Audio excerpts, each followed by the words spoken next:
What is going on, everybody? Spearhead Podcast here for my first ever recording session of the channel.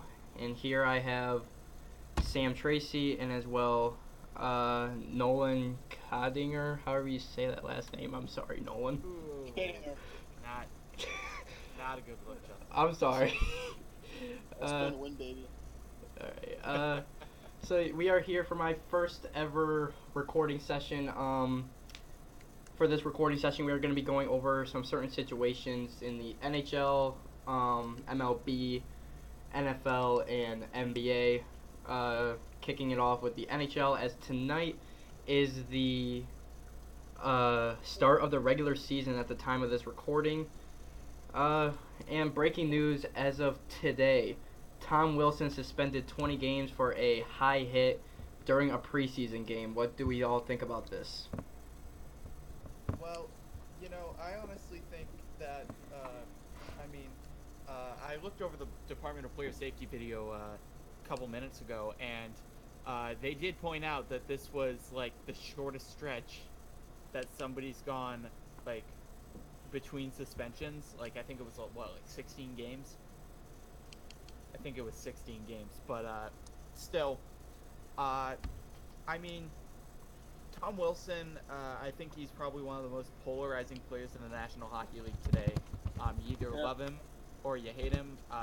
Honestly, I think the hit was very dirty, and you shouldn't really be defending something like that because, as a Bruins fan, I'm very familiar to this type of blindside hit that could probably end his career.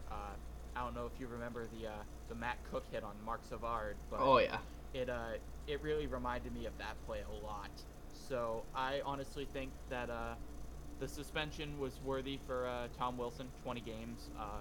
I think if he does get suspended again, they might throw the book at him again and give him maybe a half season. But who knows? I'm looking at the hit right now, and it honestly looks a lot like Wilson didn't really move, but he definitely could have done. He definitely had enough time to make an adjustment to try to avoid a high hit and what is now causing him a suspension. He had well of enough time to do that, and obviously a suspension is necessary.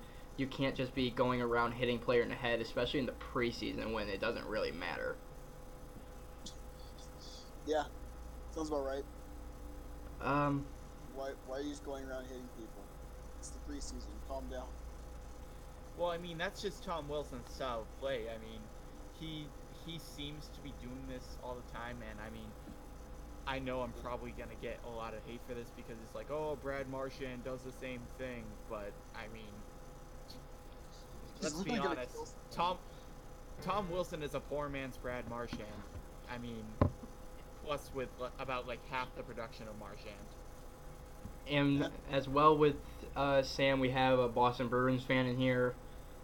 Nolan, I'm sorry, I just don't know.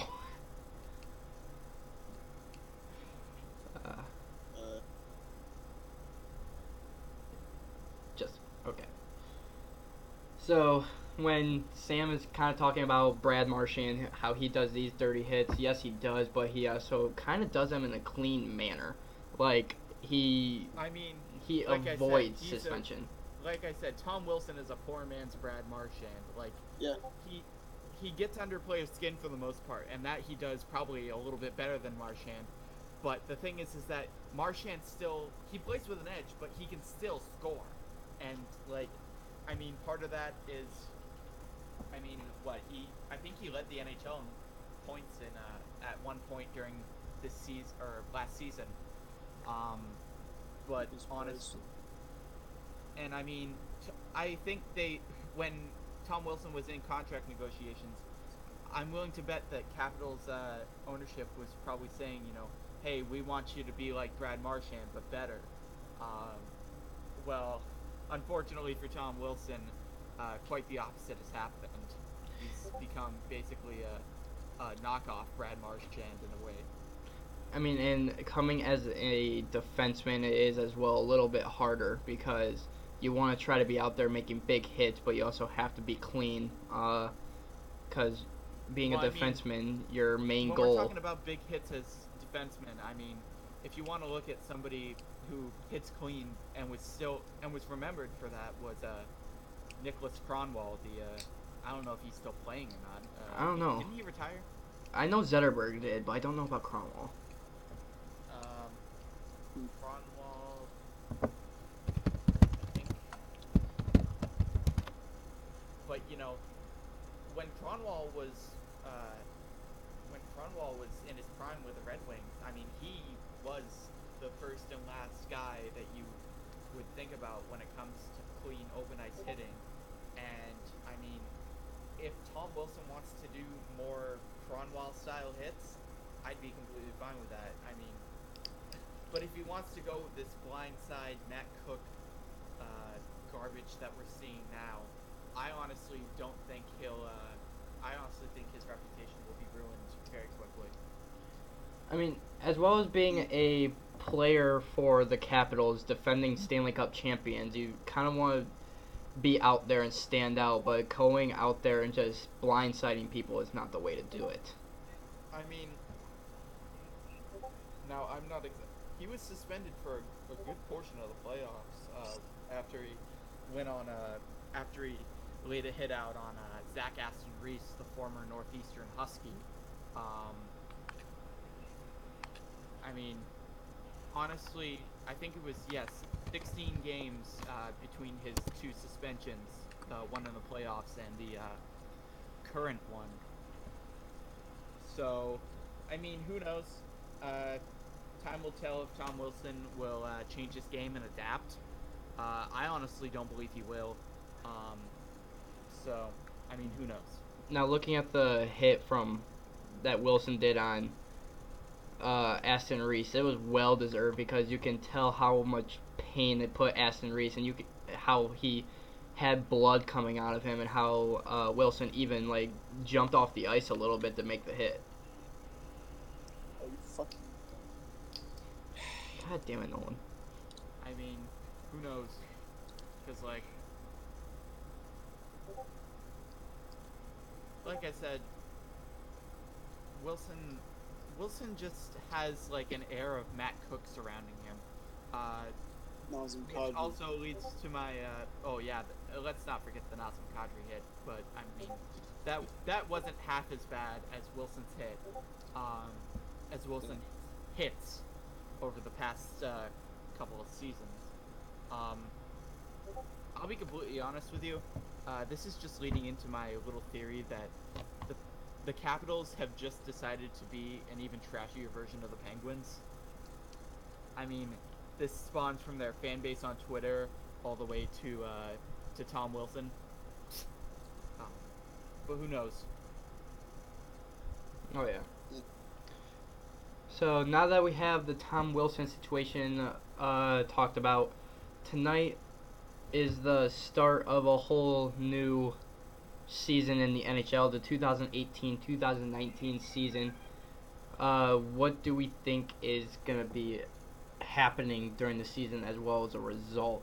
As tonight, and as well, let's talk about tonight's games as the first puck drop of the season, Canadiens versus the Maple Leafs, and we have the Bruins versus the reigning Stanley Cup champions of the Washington Capitals, Calgary Flames, and the Vancouver Canucks, and the Anaheim Ducks with facing the San Jose Sharks, who have the recent acquisition of an amazing trade in Erik Karlsson. I still think that Doug Wilson fleeced the Ottawa Senators. Oh yeah, I definitely agree and that. I think most would agree with me. That was such a horrible trade on Ottawa's side. Well, I mean, you would think it would make a lot of sense if they were, if they were tanking. But then you remember that Ottawa's first-round pick belongs to the Colorado Avalanche. So, maybe they are trying to go the Edmonton Oilers route or the Philadelphia 76ers route if you're a basketball fan. But, I mean, who knows? Maybe they're going to try to amass an amount of first-round picks, or Melnick will sell the team and the Senators will move to Quebec City. But who knows? Prick. Google Images. So Brain. Literally, there's like a campaign by the Senators subreddit to make freaking Eugene Melnick pop up and just type in cheap prick. You can do it right now. It's pretty good. I mean, I disagree, and I think that Jeremy Jacobs should be the one for that. But I mean, honestly, who knows? I mean, the way Melnick has thrown the Senators fan base under the bus now. I harbored a little bit of ills for the Senators after they knocked us out of the playoffs in 2016-17. Still haven't gotten over that. Well, I harbored a little bit of ill for them, but that was unfortunately that ill will was eliminated once they got eliminated by the Penguins, and then it started all crashing down from there. I honestly believe that. I honestly think that the Pittsburgh Penguins might be responsible for the downfall of the Ottawa Senators in such a quick time. I mean, if we think about it, I mean they dealt off Kyle. What was it? They gave Kyle Turris to the Nashville Predators, and they got Bobby Ryan, which was Bobby Ryan was acquired earlier, wasn't he? I believe so. On the Kyle Turris trade, that was probably one of their biggest mistakes. It was the trade that sent Matt Duchene to That's the right. Senators, and also gave the Avalanche that first round pick from Ottawa, and honestly, that could probably be the pick that screwed the Ottawa Senators for at least this season. Now the weird thing, the problem is with the Senators is they were actually looking a really good team. They were looking really good when they had Erik Karlsson, Mike Hoffman, Bobby Ryan, all those great defensive and offensive players, and then they just completely dropped it.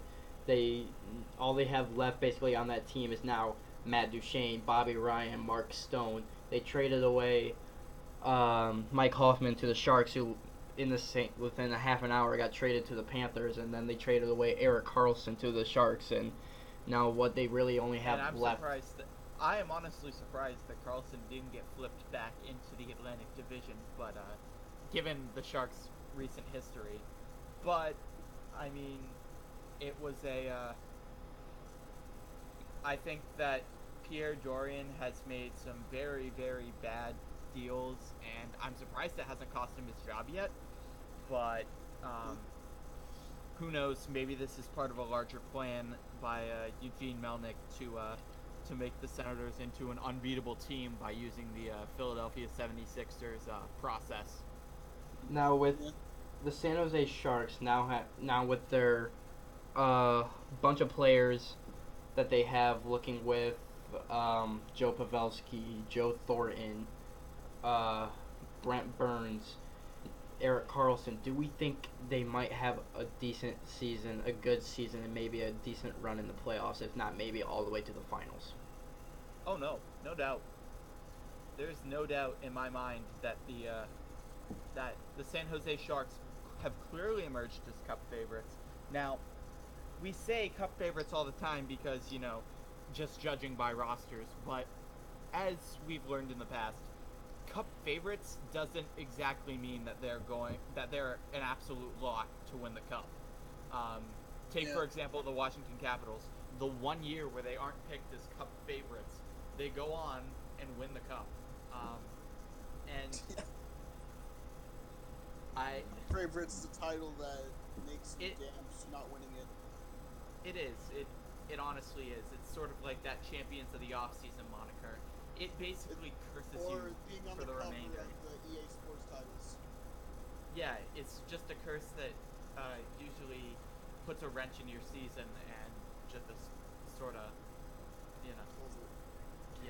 So now, one of the biggest stories over the offseason was John Tavares leaving the Islanders, signing to his hometown of the Toronto Maple Leafs, and now Maple Leafs are actually looking like a really good team. You got Austin Matthews, Mitch Marner, John Tavares, Now, Kadri, Bozak. let me just stop you. Yes, Stop you right there, I, Justin. I know Now, you. I know you don't want to talk about this, Sam, but While the Leafs may have a very, very stacked offense, and you can't deny that they have a stacked offense, you have to remember that their defensive core is absolutely shot. And I mean, it clearly showed in Game 7 when Jake DeBrusk torched them, and it will show in the regular season. I mean, you can have all the offense you want, but defense wins championships. And I mean, that's why I believe the Lightning will pass the Leafs in the standings, and anybody who thinks that the Leafs have a legitimate shot to get past the conference finals are insane. Because you can have all the offense you want, but with a decor like that, it is just going to fall apart. I mean, if we also kind of look at it, we had EA thinking that Toronto is going to win the cup. I honestly, personally don't see it. They don't. I agree with you. They do not have a strong defensive core. They focus They do more. not have a defense at all. They're just offense. Their whole team is basically an offensive core. Their defensive core is very, very weak, and I can see it if they can somehow make a way where their offense explodes, where their defense isn't really much needed. They have chances, but they need a stronger defense. Yeah. I mean, if you take a look at a team like Tampa Bay, I mean, while I think they are due for regression because they're going to be near cap hell very soon here, I think that the Tampa Bay Lightning are the team we should look to for at least knowing how to build something on the lines of a championship contender, because they have a very, very strong defensive core. In addition to having some good offense up front with Stamkos, Kucherov, former Spokane Chief Tyler Johnson, and gotcha, Nolan. But still, I honestly believe that if the Leafs think they're going to stand a chance in this very, very tight Atlantic division, it's all boiling down to a matter of defense, and that's all I have to say on the matter. And as well as one really big move that happened during the offseason not too long ago, the Vegas Golden Knights acquire Max Pacioretty from the Montreal Canadiens in return for Thomas Tatar. Do we think Vegas just increased a chance for a potential cup this year in their second year, as they did make a deep postseason run last year? On the topic of Vegas, I believe that if Vegas makes another run, and I honestly do believe that they are a playoff contender. I have no doubt that they are a playoff contender, but they are definitely playoff contenders. But I mean, because some key roster moves. And I mean, Pacioretty is going to be a very good addition. I think that they might regress a little bit. I mean, people now know who Vegas has, and who they can sort of pay attention to. As with Carlson, Marchessault, and I mean, they still have Fleury coming back, and then Malcolm Subban as their backup goalie. So I mean, who knows? I think Pacioretty was definitely a good addition for Vegas. I don't think it'll be the piece that will secure them a cup, but I mean, who knows? Also, they fleeced the Canadiens, which as a Bruins fan makes me very happy. Looking at roster moves that really happened involving Vegas over the offseason, they got the trade to go in to get rid of Tatar but bring in Pacioretty. They signed defenseman Nick Holden to a 2-year deal. They didn't. That I don't understand. They didn't make a run to re-sign. The Bruins got to see Nick Holden only in, I believe, 2 games, and I mean, for the most part, his play was very underwhelming. But who knows? He might work out in Vegas. But as well, Vegas not working towards a deal with James Neal that sent him to Calgary. He was when it came to the postseason last year, he was a strong player in the offensive core. But I honestly don't see it much as too big of a loss. But it could be some sort of loss to their offensive core.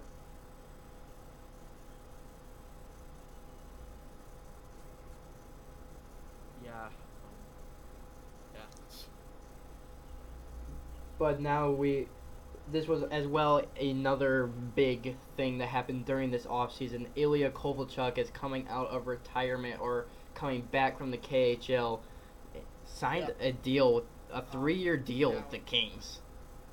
Well, I do believe that Kovalchuk's return to the North American game is might be a little bit of a shock, but not really that much of a shock. If we go over the shoot, lost my train of thought.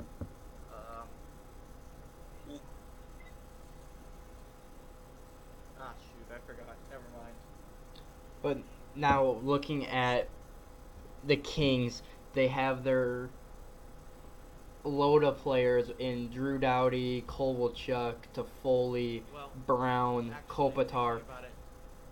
Ilya Kovalchuk's return, I wasn't surprised at all. I am surprised that he would come back with a team like LA.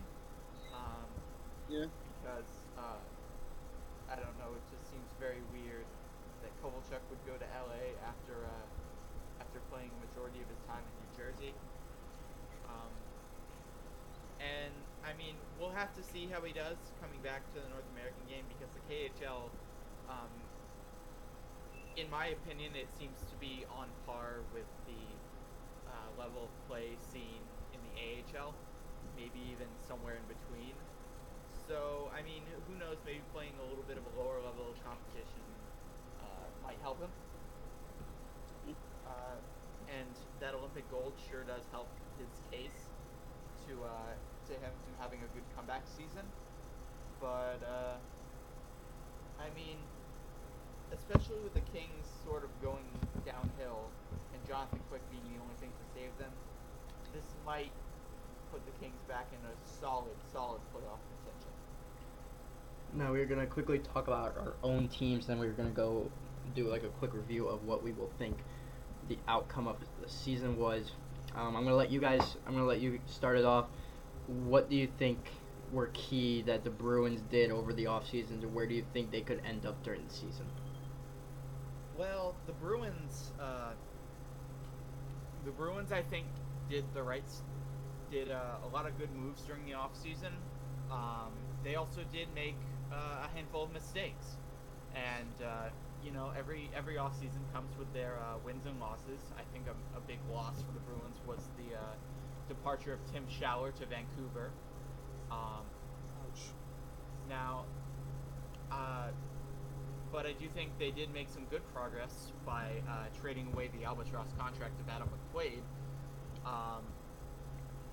And if I think that the Bruins should and definitely could make it, to the second round of the conference finals, especially now with, I think if we do see a fourth line of Kuraly, Achari, and Wagner sometime in the middle of the season, that might happen, or Joachim Nordstrom, Achari, Wagner being the fourth line. We'll have to see how they work out. We'll see if they're effective as the fourth line was last season. The third center spot might be still up for grabs. Sean Kuraly, I think he might have who knows how he'll do adjusting to it. But, I mean, the Bruins still have a very, very, very good minor league system, and it especially showed with Urho Vakanainen getting his NHL debut probably tomorrow night, but still staying on the big clubs roster in his first season in North America. Um, we'll have to see. I honestly think I'm predicting for the Bruins probably a third place or a second place finish. Um, but I don't know. We'll see how it works out, and I honestly believe the Bruins are headed for big things. Now, the Chicago Blackhawks making some roster moves over this offseason. They traded away Vinny Hinostroza and as well the contract rights of Marian Hossa, which those don't even matter with the current situation that Hossa is in, forcing to retire from allergic reactions of the equipment. But trading those away to the Arizona Coyotes, but they have the signing of Cam Ward and Chris Kunitz, which Kunitz could be a very nice addition to our offensive core. Cam Ward is going to be a great starter / backup, as right now the Blackhawks are currently without Corey Crawford, him just now finally getting back onto the ice ever since he suffered some upper body injuries last year, leading to be like concussion symptoms that never really went away until now. He just got back onto the ice for practice with the team. He is placed on the IR as of right now to wait until it's fully gone, and then he will be back on the ice with Chicago during the season. And kind of like what Sam said with the Boston Bruins minor leagues and everything, Blackhawks do have a really strong minor league system in at least the AHL with the Rockford Ice Hogs. I went to their playoff games for the Calder Cup during the summer, and they were looking really good. Victor Eidsel, Lance Boma, Victor Svedberg, they were looking really good as well. Some of these are no longer with Rockford or in the Chicago organization, but how's Henri Jokiharju doing? no idea. However you spell that, I Didn't could he look. get sent back to? Didn't he get sent back to the Winterhawks, or did he age out? But as well as a major signing that is looking really good for Chicago, the signing of Brandon Manning. We as well just signed somebody else that everybody is excited for. So it looks like Jokiharju actually did make the roster out of training camp. Really? Okay. Brandon Davidson is the one who He signed. might be a decent defensive piece for the Blackhawks. Brandon Davidson is the one who just signed to the Blackhawks. And then, as well as Colin Delia, a solid goaltender for Rockford. He was just now starting like his time in Rockford last year. He was originally just a call-up from an ECHL because Chicago was struggling in their goaltending, and well, he ended up playing very solid in Rockford. They kept him in Rockford, called him up to Chicago a couple times, but it was only when Crawford and Forsberg were hurt. He became the starter / backup, and then ended up getting hurt in a game, which we ended up bringing in Scott Foster. Now, it's weird how Delia did a 180 from when I saw him play for Merrimack in college. Now, surprisingly, back in college when he played for Merrimack, he was Swiss cheese. Maybe, credit to the Blackhawks goaltending coaches for that. But I mean, who knows? Maybe he'll get sent back down to Indy. And, I mean, who knows? Actually, speaking of the ECHL, what are your thoughts on the Indy Fuel, Justin? Honestly, I haven't really been paying attention to them that much. I don't really pay attention a lot in the ECHL, but I just do know that they have some players that might be good for Rockford or Chicago coming up soon. One thing that I think a lot of people were... The ECHL season this year definitely is going to be spiced up with the addition of 2 new expansions teams in the Newfoundland Growlers out of St. John's, Newfoundland, and my hometown Maine Mariners based out of Portland. And as well losing the Colorado Eagles, who got brought up to the AHL thanks to the Colorado Avalanche, who Vegas dropped Golden Knights taking the Wolves. thanks to the Chicago Wolves being taken by the Vegas Golden Knights as their American Hockey League affiliate. And then Colorado dropping the Rampage, so St. Louis picked them up, and then Colorado bringing up the Eagles to the AHL. And I mean, who knows? Training camps are just getting started here in the ECHL. The Monarchs broke camp yesterday. The Mariners broke camp on Monday. And you know, when you look at these training camp rosters, you will see a lot of familiar names. Especially if you're looking at a club like Maine.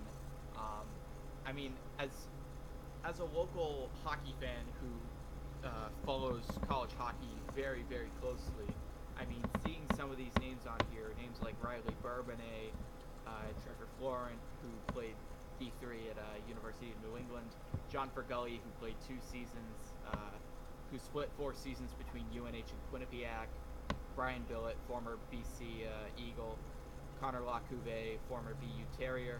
I mean, I do believe that the ECHL is going to.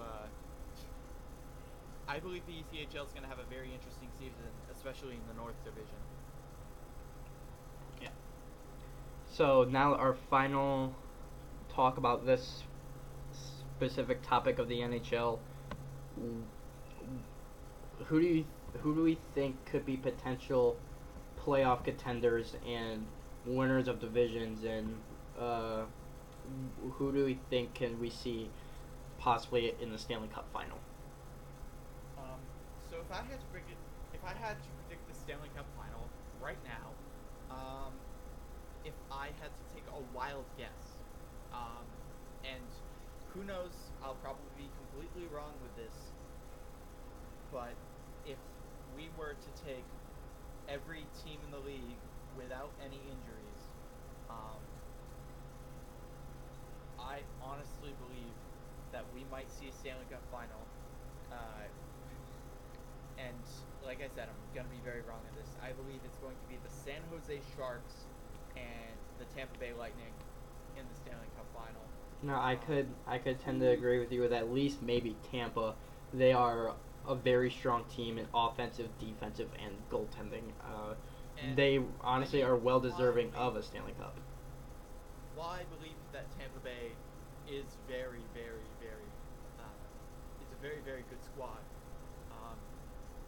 I believe that, especially with the Bruins, I wouldn't be surprised if they get to the conference finals this year.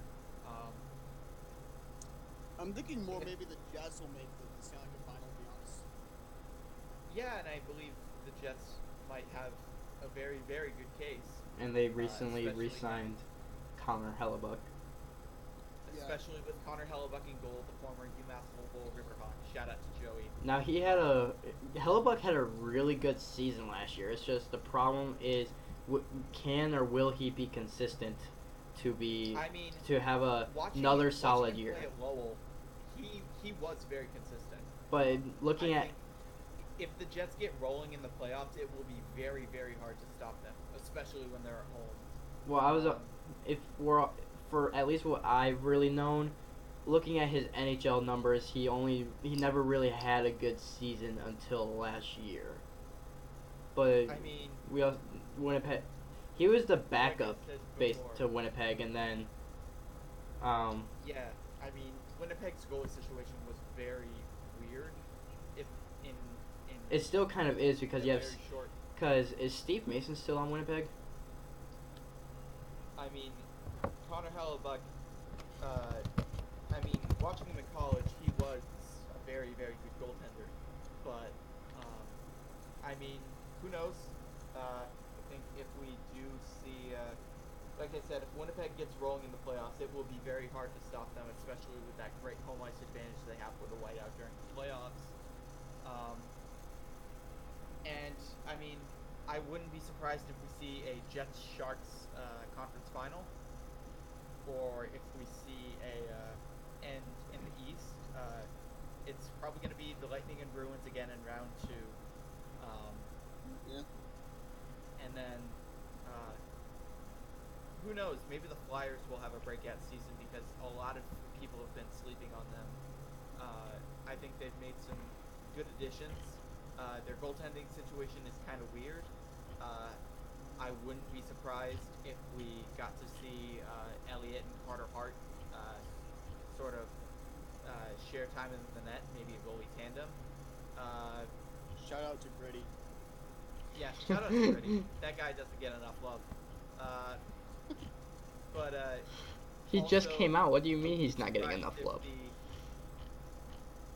Also, I wouldn't be surprised if the Devils had a breakout season as well. They really impressed last season. So, I don't know.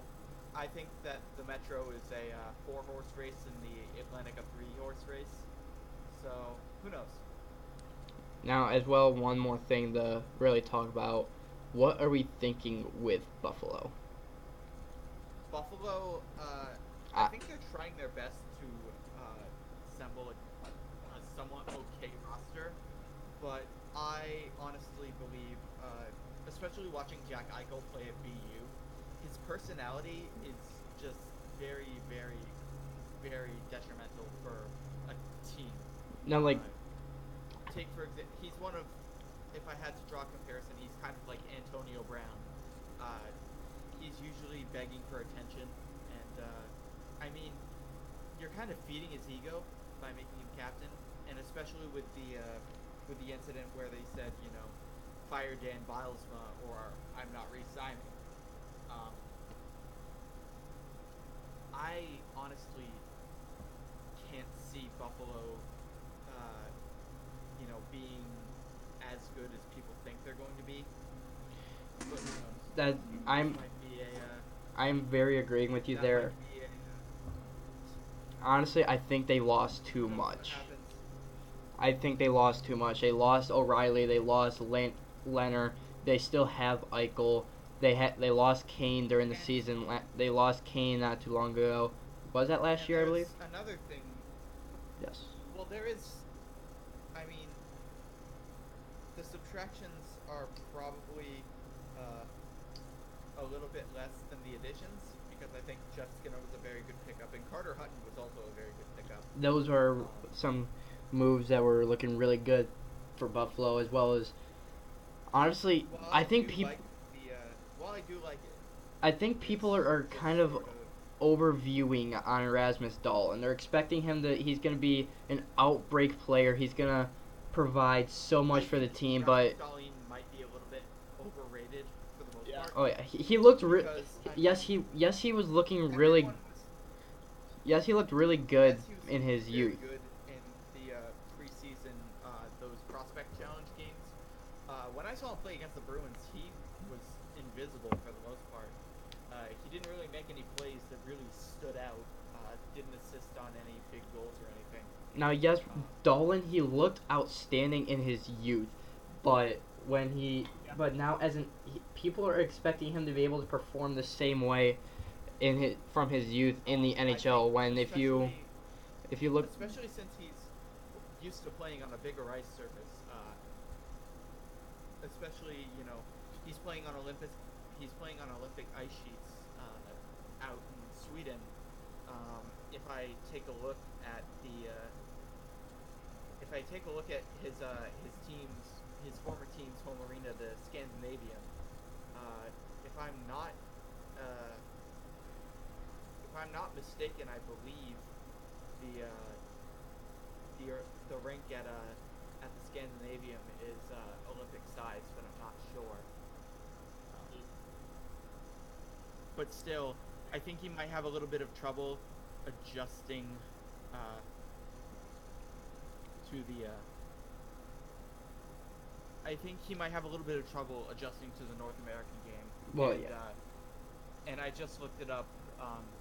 That it looks like they they might have. I think it says here that for the most part, it is international size, so he might have a little bit of trouble adjusting to the smaller ice surface, having less space to work with. With people kind of like expecting that he'll be able to perform the same from his youth in the NHL, you're also looking at a completely different level of competition. You're looking at NHL where you have players who have been playing for 10 plus years who have so much more experience, have so much more strength. You're definitely gonna struggle even as a defenseman to try to be able to perform as you did a year ago in a different country. I do think with time, Dolly's gonna be pretty good though. Oh yeah, give him a few years. He can definitely be outstanding. Yeah, he'll definitely make some noise eventually. Like we said, it's just going to be a matter of time. And now for our last topic for this video, third jerseys. We're basically just gonna critique the ones that are out, talk about what we will possibly expect throughout the other teams potentially, and then that will be our video. So we are going to start off with Anaheim. I do like that they brought back the Mighty Ducks. I love the way the jersey looks, especially with the new Adidas stuff. I honestly love the looks of what Adidas did to NHL jerseys, and putting this design on it just makes it look amazing. Now, I believe for the most part that a lot of the jerseys were hit or miss. Oh yeah. Especially with the Adidas jerseys. I mean, like, you'd see a subpar design one day, and then you'd see an absolutely beautiful design the next. Oh yeah. Take for example the first third jersey released this year, the Carolina Hurricanes. I honestly thought that was a big miss. That was a very big miss for Adidas. Especially with like the Phantom Yoke, like Phantom Yokes are really going out. I really think they should stop using that as a design. They can stop doing it, at least. Now, Stated. now the second, and then you move on to something absolutely beautiful, like, I mean, when it comes to rehashed jersey designs, I honestly believe that the Coyotes hit the friggin' jackpot by bringing back the Kachina sweaters. Now, and I think the Adidas cut definitely benefited some teams.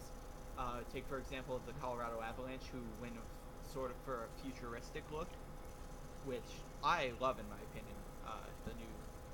The new old Colorado third jersey. In addition to Columbus, a lot of these are just rehashes. When it comes to original third jerseys, I think the Sharks really hit the money with it. Oh yeah.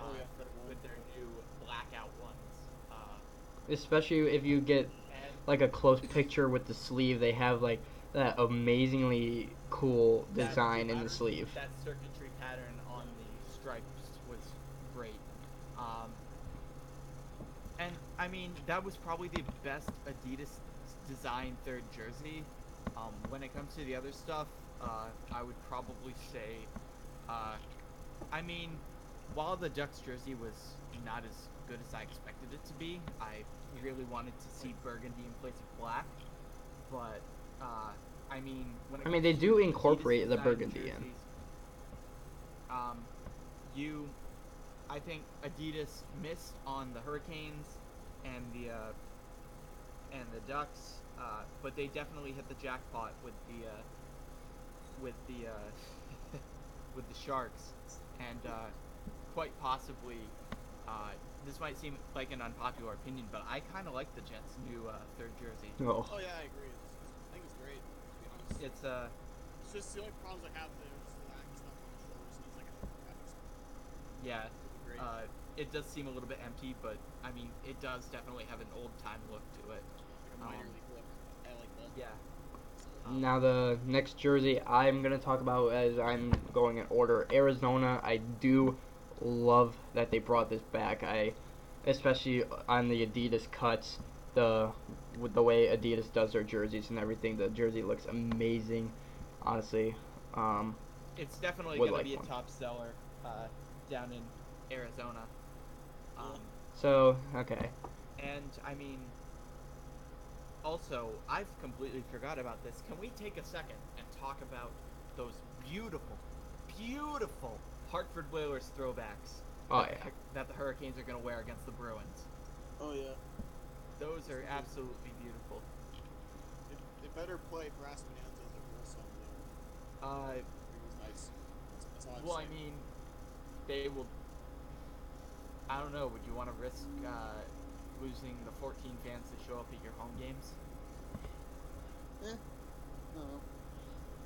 Now our Because all right, I mean, go a lot of Hurricanes fans sort of harbor ill will towards bringing back the Whalers brand because they're all sort of saying, you know, hey, you know, it's why do we need to bring this back now? Because like, I mean, we've established ourselves as the Hurricanes at this point. Why are we bringing back the whale? In my opinion, I think it's a little offensive to Whalers fans in southern New England. While I do agree with it being brought back, I feel like it's nothing more than a flimsy cash grab by the Hurricanes ownership. Yeah. now Good one though. At least in my opinion. the next jersey to talk about, the red Calgary Flames jerseys. I'm in between on them. I like that they threw it back, but I honestly would have loved the other ones. The red ones with the Calgary and C logo. Now, while it might seem a little weird, but I honestly think Adidas did a way better job uh, than the Reebok did. Yeah. Mainly Easily. for the fact that I feel like the collar definitely fits more of the Flames sort of style. Well, in my They opinion, did leave the collar on the putting these designs on a Adidas jersey honestly makes it look quite better because especially with the different collar, I like the way they did the collar now and how it's now even like a while silver NHL logo. Yeah. yes, and I believe was a very good thing to happen to to the design of hockey jerseys. Flat collars are pretty good for the most part. While while I do believe that it doesn't work in some cases, uh, like you see with CCM and the forced flat collars they're going with in the American Hockey League for this season. Uh, Yeah. but yeah, um, I think who knows. I'm It kind would of be nervous to see what they're gonna do with the flat collars. honestly, I don't believe that it'll be that soon. I think this might just be. It might just get sort of.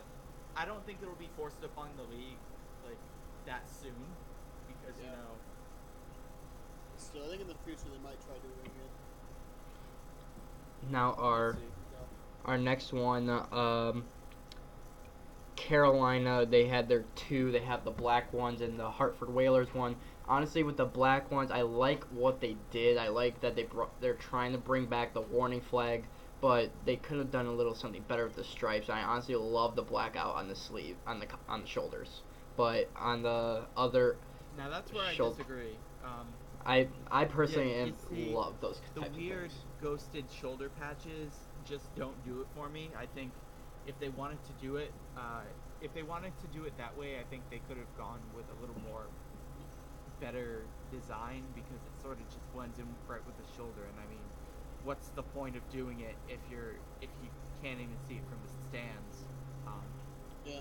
I mean, in my personal opinion, I love ghosted designs, but it still would have also looked nice if they did the colored versions instead of a ghosted version. I think if they wanted to do something like that, I think that they should have just brought back the original warning flag alternate. I think that was a much better design for them. Um, and I mean, the Hurricanes did a good job with the whole flag because Yeah. now it's technically a Very hurricane useful. warning flag. Yeah. Somebody just But I hang up think one of that those the one jerseys. flag was just better aesthetically.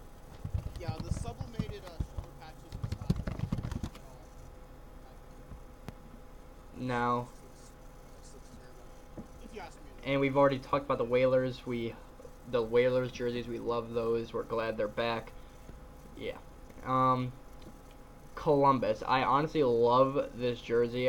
When they were wearing them a few years ago, I loved them, and then when Adidas came in, I was quite upset that they would be gone, but I am glad that they brought them back. I love the cannon logo. The striping is outstanding. The collar, "We Fight, We March," is a nice touch. I honestly just really like the cannon design of the Blue Jackets Weren't they the jersey. ones that introduced the pattern thing with like the words in the collar? Were they the ones who introduced that? Many teams did it actually with their regular jerseys last year. Like I know Dallas did it, Vegas did it. I'm actually talking about looking like who started it. I think it was them, right? Who started what? The collar insert thing. The collar insert was Yeah. I believe I think maybe Toronto started it, Okay. which makes me hate it. Uh, but the collar insert thing is a nice little nod. Yeah. I mean, but especially like if you're talking about like the I don't know if you've seen like in the lower leagues the New Jersey design for the Maine Mariners.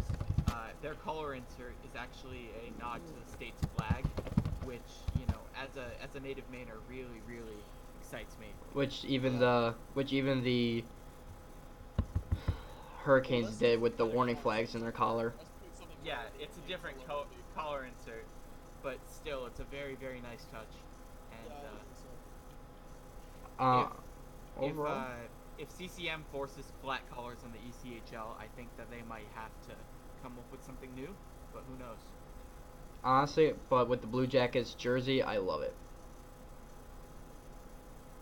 Next one is Colorado. They brought back one of their jerseys that was as well, I believe, one of their Stadium Series jerseys one year, and Yes. I honestly like the look of it, especially with not the hanging strings, drawstrings on the jersey. The only part I honestly kind of really don't like is they only have a shoulder patch on one shoulder. I honestly love it a lot more when they have a shoulder patch on both shoulders. But like the Carolina one, I hate I think it would be a little tacky to put the Colorado flag on both sides. I mean, that was like I think flags on jerseys in general. Looking at you, Calgary Flames. oh yeah. But I think flags on jerseys in general are kind of tacky. Yeah, it's like a minor league thing. I don't know why the NHL is doing it. Next ones are the Edmonton Oilers, which I honestly just don't see it. It's literally just a jersey that they used 2 years ago that they got rid of when Adidas came in. I'm not a big fan personally. It's kind of that choice is kind of makes me think throwback jerseys, to be honest. Like if they went further back, like maybe the actual oil jersey, with like the oil going through the air type thing. Here's my opinion on the whole deal. With Edmonton bringing back the royal blue jerseys, I think it just confirms the decision to turn to orange was a bad one. And if anything, we should have been seeing. No, orange. I think the decision to turn to navy blue was a bad one. Oh yeah. If they kept the orange as the main jersey, I would be fine with like the alternates from a couple years ago. Like if they went to that full time, I wouldn't have a problem. But like the way they handled it was terrible. If you ask me. Next ones. So They seem to rotate between it because remember when they went to navy blue for a long while, like from the 90s all the way up until they had that weird portion where they wore like navy blue on the road and royal blue at home. yeah. Now Next ones are the New York Islanders that they just recently released, inspired by their 2014 Stadium Series jerseys. Honestly, I'm not a big fan. I do like the logo, but it's just plain. It's basically almost the same thing as their regular jerseys already, just a different logo. If honestly, you guys saw me talking about this in the group chat. I honestly would have liked if they brought back the all blacks, but you guys also made the point they aren't really playing that much in Brooklyn anymore. They're trying to head back to actually get back to Long Island. I think that for the most part, the this third jersey, I mean, it's not the best, but it's not the worst either. I think they went with a very safe design. No, that's the problem I have with it. It's safe. Like it doesn't look good to me. Like they really should have done something kind of like more wild, in my opinion. But you know what you're saying. Yeah, I mean, I mean, my favorite team's jerseys are about as traditional as they come. So, I mean, maybe it's just my growing up on traditional jerseys, but I do like the sort of traditional look, and I think I honestly think they should have gone with orange, but that's just me. Yeah. No. Okay. I think if they went back to that old early 2000s, late 90s kind of orange alternate, I wouldn't mind that. Those were actually pretty good jerseys. They sold well, so. Honestly, though, they would empty my wallet if they decided to go back to the fish sticks jersey. Oh God. Yeah, I've seen some pretty good concepts on aesthetics that use that logo pretty well. I wouldn't mind it. I don't know. Maybe it's just my love of tacky '90s third jerseys. Our next jersey, the New Jersey Devils. I love that they brought back the green, really throwing it back to retro. I like that they brought back the green, but honestly, I think they could have also done a little more with it. I honestly believe that I honestly think that it was weird that they bring it back in white instead of red. Oh yeah, that's the only part I really don't like about it, because now you're gonna have to force the away team to wear their home jersey, and it's just basically gonna look like you flipped. Like your away team is the home team, and your home team is the away team, and it's just gonna be all weird and a mess, especially if somebody's just watching the game, not knowing the current situation or something like that. Yeah. Our next one. Although I do still think those jerseys are pretty sexy. Our next one is it was technically never announced or like a real full release, but the Ottawa Senators are using their 2017 Centennial Classic jerseys as their third jersey for the year. Honestly, I like the design. It's just I don't like it. It's just a giant O. That's about it. I honestly think that the Senators have missed out big time. I mean, they're trying to bring the O logo into the fold more, especially since they used it as their center ice last season. Oh yeah. I think maybe that's not the way to go. I think if they brought back the side-facing Senator, the Ottawa Senators would be a much better looking team on the ice from an aesthetic standpoint. Definitely not from an on ice standpoint. Next one is Philadelphia. They brought back their all blacks with orange stripes. Honestly, I don't like it. I think they should have gone, if they wanted to keep the same design, it should have been a little less with the orange, because those stripes are horrendously big and maybe even quite excessive. I would have really liked to see if they would have gone with a throwback look. For example, the black jerseys that they wore in the early 2000s. If they had brought that back for a third jersey, that would be great. I would appreciate a throwback to the Quakers, like something that's inspired by it. Like those jerseys would be sexy. Next one is San Jose. This was an amazing idea for the Sharks. I absolutely love this. I love that they blacked out the jersey with and they didn't use too much teal at all. They incorporated just the right amount of teal. My only downside with it is just don't like the shoulder patch, but that's not like a major thing. I thought they were going to bring back Yelling Shark, but I mean the fin is a nice nod to the team's history. So. Next one is St. Louis. They're okay. It's just right back from their 2017 Winter Classic uniform. It's okay. Like, I'm not saying it because I'm biased as a Blackhawks fan, hating the Blues. To me, it's just okay. From an aesthetic standpoint, I really like the Blues switching to a lighter navy or a lighter royalish blue. That I do agree. I don't know. Maybe a brightening of the colors is nice. I would really like to see the Blues brighten up their colors, especially like if they decided to make a modern day equivalent of this. Just lighting up the colors would be a very good idea for them. Now, in my opinion, when it came to the Blues jerseys, I thought they were gonna bring back potentially the one where it was navy blue and they had the circle logo with the arch in it. I thought they were potentially going to bring those. While that was an okay jersey, I personally liked it. I honestly believe that it was a little bit overrated for the most part. It was a very redundant Roundel logo. Yeah. And I mean, it was introduced at the peak of when Roundel logos were taking over the NHL. Yeah. So, our next one is Washington. I love that they brought these back. They were always worn when they had these with Reebok. Sometimes I honestly thought they switched to these jerseys as their official home jerseys. They wore them that much, and even away jerseys.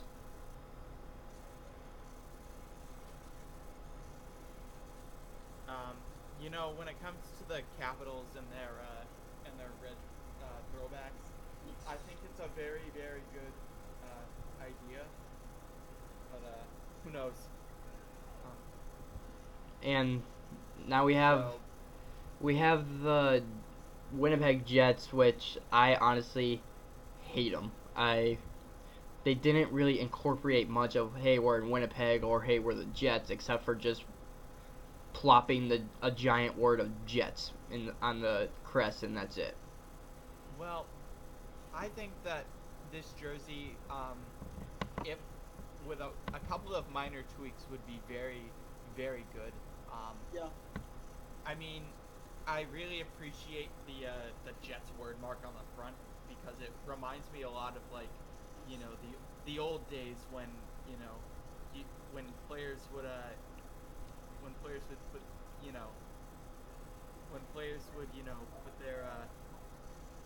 put 110% into every game, whether it be a preseason game or game 7. And it's a very traditional design. I like it. The colors could have been a little bit better. I would have liked more red. Yeah. Just it's a throwback to the early days of the Jets. I think also if they added a bit of red, it would really make it pop. If you ask me. I really like the. I also it's also been confirmed that the Jets are going to wear their Heritage Classic jerseys again once this season. And in all honesty, I think that's probably going to outsell the new third. Also because it's white and Winnipeg has that thing with the whiteout. So who knows? I think another thing is that the Jets, if they made it white, it would probably sell a lot more. I do like they went with the lighter blue as the main color. I think that's one thing they've been wanting to do for a while, especially like when you're looking at graphic designs. When you look at Alex's videos, he uses the more brighter blue more than the darker blue. So it's definitely something that I'm sure the team wants to try to incorporate a little more, even though it's not even in the logo. But I actually do like that they brought that brighter blue as the base color. That is all the jerseys that are being used next year, and that have been like full out released. But In 2019-2020, the Vancouver Canucks are bringing that back their black jerseys with the flying skate. Honestly, when they brought in the voting, I was honestly hoping for more of the original Orca jerseys. Eh, I do like how like the color scheme on those black jerseys. It just Now, gives me props. when it comes to the spaghetti skate, I kind of like them. I think the Canucks don't. I hope they don't go overkill with it because, like, I mean, while the logo in itself is very nice, I honestly do not like the color scheme of that orange. It's like the gradient between orange, yellow, and red. Um, Now, I blanked on red for a second. it is a lot better than them bringing back the V jerseys. I mean, yeah, the flying V's, but I think that if Vancouver were to put a modern day twist and put the spaghetti skate in current Canucks colors, that would fly off the shelves. But I do like that at least Yeah. it is a team who is kicking it way back and completely changing their color scheme for their alternate jerseys. Where if you look at any other team, the closest you ever see to that is with either Anaheim, Well, you see a Arizona. prob- That's about Well, it. you see, a problem you have with that is that like you're gonna have to create a brand new set of like gloves and pants and other stuff like that. Honest, well, So, if I mean, if there is a common color that's shared, if they stick to what between the two, if they stick to what they did when they had the flying skate jerseys, literally the gloves are just an all black glove with yellow lettering.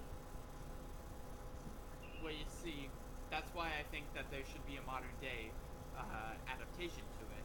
Is because if you take a look at if you would see what the Canucks do now when they have their gloves, I think it's just pure navy blue, but still, I think that would blend a lot more if they went with a blue and green spaghetti skate looking jersey. Yeah. Now these are just reports from I supposedly reports from the teams themselves on what they will be doing for a third jersey, even though they have not had them made or even like really released yet. The LA Kings are expected to bring back a gray third jersey. If you look back from their 2016 and 17 anniversary ones, they're basically going to be those jerseys, just a bit different. Honestly, don't know much of how I feel about that. I think the Kings will have a very solid jersey. Gray's a very underrated color when it comes to especially third jerseys. The University of New Hampshire had a really nice gray third jersey back in like '06, '07. But if we but honestly, I would really like to see the Burger King brought back, but that's just me. I mean, if it's a different jersey, I appreciate it. Now It's the just a jersey. Completely bad. For these reports, there is only the Kings, the Penguins, the Lightning, and the Maple Leafs. The Pittsburgh Penguins are likely to introduce a whole new design. That can be interesting. I'm just hoping they don't try to bring back what they did for the Stadium Series with those all yellows, because those were horrible. I would really like to see Tampa Bay bring back 2004 alternate jerseys, but that's just me. But I really like seeing the Lightning in black. the Tampa Bay Lightning, what they Yeah. reported for their third jerseys, they will unveil a new fan-inspired third jersey. It's a good bet that the jersey will be black. Yeah, hope so. And the Toronto Maple Leafs, They need victory stripes back. Well, the thing is about the third, especially the fan inspired third jersey. They probably took that. I don't know if you remember, but the Lightning ran a survey towards the end of the season, and they were sort of going around and asking what the fans wanted, and I filled it out. I wanted a black throwback jersey, and hopefully hopefully they'll listen. They'll bring back at least the old colors, if not the old Tampa Bay Lightning logo. Now Or an updated version. the Toronto Maple Leafs, they will potentially be making a third jersey, but it will only be worn for one game, and it will likely be their white and green St. Patrick's Day ones from 2017, and they will only wear them on St. Patrick's Day, and that will be their third jersey, never worn anymore except for St. Patrick's Day. I guess we'll see. So that will do it for this portion of the recording. Don't know how much I'm really going to be doing because this has already been an hour, 10-minute recording, and this is just one topic. So we may only be doing one more sport, and then honestly maybe just over the weekend is when we're going to be when we can do the other two sports over for the podcast, and maybe honestly this weekend I could end up going live. I don't know yet. So that is going to do it for the NHL portion of this video. Thank you guys for watching. I will be leaving Discord links in the description in case you guys want to try to join in, make some podcasts, especially for when I'm live. If you guys want to try to get in, have a little chat and everything about the current topic I'm talking about. But for just that, you guys can join Discord, get into my server, and if you guys want to be part of a recording, you guys can. Obviously, this may take some time, let my channel grow a little bit. Other than that, that will do it for the podcast. Thank you guys for watching. If you sat through all hour of it, unless when I do edit this, I do cut down quite a bit, but I'm at least probably gonna have it over half an hour video, if not 45 minutes. We will see you guys next time. See you later.